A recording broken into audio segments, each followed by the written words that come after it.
when we're focused in a space of gratitude, we actually become such a vibrational match for goodness that we can't help but have more goodness come our way. And it doesn't mean that we're not going to have challenges, because I'm an incredibly grateful human, but there are times that life challenges me. There are times that, people around me don't fulfill their agreements. They don't show honor. They don't show appreciation or gratitude. And so I still have to deal with those kind of people, but I can still remain in a state of gratitude no matter what's happening around me. And so some of you watching, I'm sure if you've practiced gratitude and you know how much that feels good to you, it doesn't mean that your life has no issues or there's no life situations you have to deal with. It just means that you will deal with them in a more beautiful, graceful way. And in return, life will be more generous and graceful with you and honoring you and assisting you and supporting you. So when I see humans that are the counter of that, so we look at the spectrum of gratitude is over here, and it's like the end of the rainbow, and then on this side of the spectrum is people that walk around and they're just always pissed off, and they're always looking at what's wrong in the world, and they're constantly in a state of what they deserve and what people should give them, and they are, that someone owes them. They're just in a hateful place. And I've observed these humans that they constantly are in a state of struggle. They're in a constant state of drama. They're in a constant state of lack. And so if we looked at it like a rainbow, this end of the spectrum is lack, poverty, consciousness. And therefore, you're going to constantly keep creating struggle because your focal point is on lack. Your focal point is on, what's wrong in the world. And so you're never really attracting the goodness in when you're in that place on the end of the rainbow. But if you travel across, and that is a choice to travel and journey across, if we want to spiral up to the other side of that rainbow spectrum of gratitude, the land of gratitude and honor, this is a place that we attract more and more goodness into our life. People want to help us. They want to support us. And we show honor here. We realize here, this is more the space of abundance consciousness or unity consciousness, oneness. So when we're in that state, we realize that every time we are generous, every time that we show honor, every time we show appreciation, every time we help another or we give to someone, we support and help another, or we help with a healing, that we also gift that to ourselves. So when people are walking around and they're in a constant state of nothing's ever enough, there's not enough for them, other people owe them, they're never saying thank you, they're never really acknowledging all the good that's coming their way, they are in a poverty consciousness, and that is like a sickness. It's very, very much a sickness. Like, I observe the humans that I see that dwell there, they manifest sickness in their own bodies, in their own lives, in their own relationships. They create toxic relationships. They're creating isolation and a sense of aloneness because their very essence of their focal point is on lack. And the very focal point that they're putting out is, that there's not enough. And so they can't possibly say thank you or show honor to anything coming their way. And therefore, it seems like not much comes in. And I've noticed that even when humans in that state are being given to, because I have been an earth angel in a lot of these humans' life, and when I've been there assisting and supporting those people and helping them, I notice how their script does not change. They'll still say they have no friends, they have no family, they have no support, they have nothing coming in for them, and it's still a poor me script, even though there is this love coming through, there is this support being given, there is the help coming through. And so what I notice is what a sickness that truly is, because when you can't even honor the now and realize that you have humans right here helping you, and you can't even say thank you or acknowledge the goodness because you're still so focused in the lack, that in its essence is a very sick place to be. And it's not going to serve any of us. So if some of you are listening and you're like, God, I'm dealing with people like that, I know exactly what you're talking about, Tanya.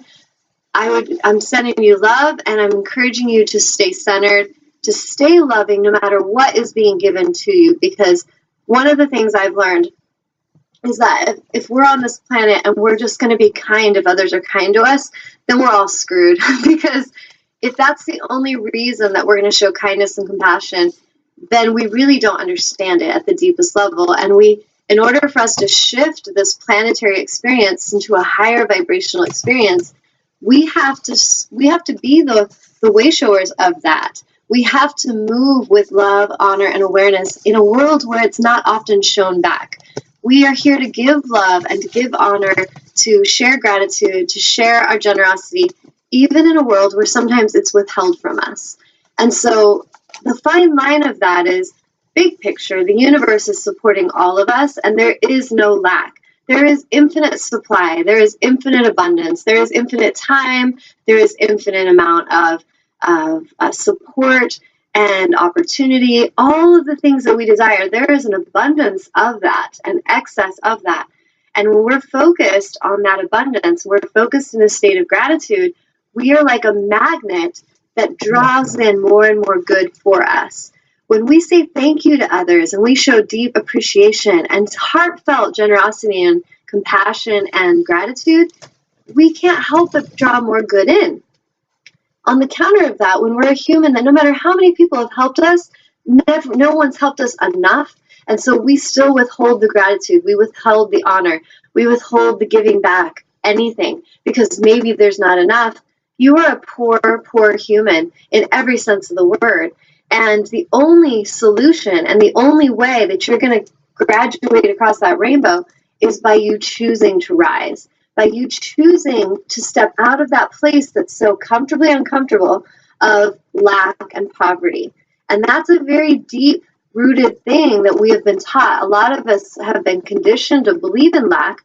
We've been taught and conditioned to, believe in this survival thing where there's not enough, and what about me? And so the focal point becomes very egoic. It's all about me, me, me, and very little reverence for the others around us. And so the difference between unity consciousness, land of abundance, and poverty consciousness, land of it's all about me, is huge. And so if we're in a struggle in our life, I would encourage every one of you to really be honest and truthful in yourself. Like, just be quiet and connect with your own heart, connect with your own life. Like, really pay attention to your movie. Don't be afraid to see, because sometimes maybe we're going to see that we've been total jerks and we've been completely disrespectful, that we've been takers, that we have destroyed relationships, that we have destroyed environments. We might have to see that. And that's going to be painful if you've been living a life out of alignment for so long, because no one wants to really acknowledge that. However, the courageous ones who dare to actually see, who dare to actually open their eyes in their own life and to start really paying attention to what they're doing and what they're creating, we can start to shift that. So it's just like any addiction. If we have an addiction with alcoholism, we can't heal that addiction until we honor the fact that we actually have a problem with alcohol. We can't break a pattern of addiction with, a relationship, a partner that we're codependent with, unless we can honor and be honest about that and put that in the light and be like, shit, I'm codependent as hell. Let me be honest about that. And let's start working towards that solution of empowerment and liberation.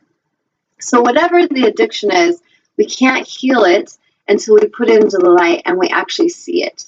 So if we're takers and our addiction is playing the victim and our addiction is taking from others and not showing honor because we're afraid there's not enough, we have to be willing to painfully see that and to go, shit, I have really been out of alignment for a long time, but let me look at that. And how can I change this? How can I heal this? How can I rectify things? How can I make things and bring things into a more balanced place in my life so that I honor myself and I honor others? I start to see that I'm one with all life. Like, all of us are connected. We are all truly one. It is amazing to me, though, how I see people barely extend their connection past their immediate circle of their own family. Some people, it's not even past themselves. But in often, most cases, it's like, yeah, we're all one, but it doesn't extend much further than the actual boundary of our own family life. And so we'll help our family, but then our neighbors or our community or people around us, that's their issue. And really, it's our issue. It's our life. It's our movie. We're all one in it. And it doesn't mean we have to go and take care of everyone around us and take care of all their problems. I feel like as a light worker and a healer, as an empowered empath, I've learned the balance that we are here to help and assist and support, but we're also not here to enable and to do all the work for people who don't want to see their own misalignment. So it's like we're walking this fine balance of, honoring life, where we can assist and support those who are able to. We understand that we're one. We love everyone. We honor everyone. We honor all life. We love ourselves. And we can assist and support from that place. But it doesn't mean that we have to carry on the burdens of others around us. That if someone's our child, that means we have to take care of all their problems because they're our child or our neighbor. It means that we need to show honor and compassion. We need to be present with each other. We need to see that we're one with each other. But we also honor that every soul, every human has its own path and its own, its own lessons that they need to learn from and they need to honor and learn and understand from. But at the same time, how do we show honor and reverence for the oneness?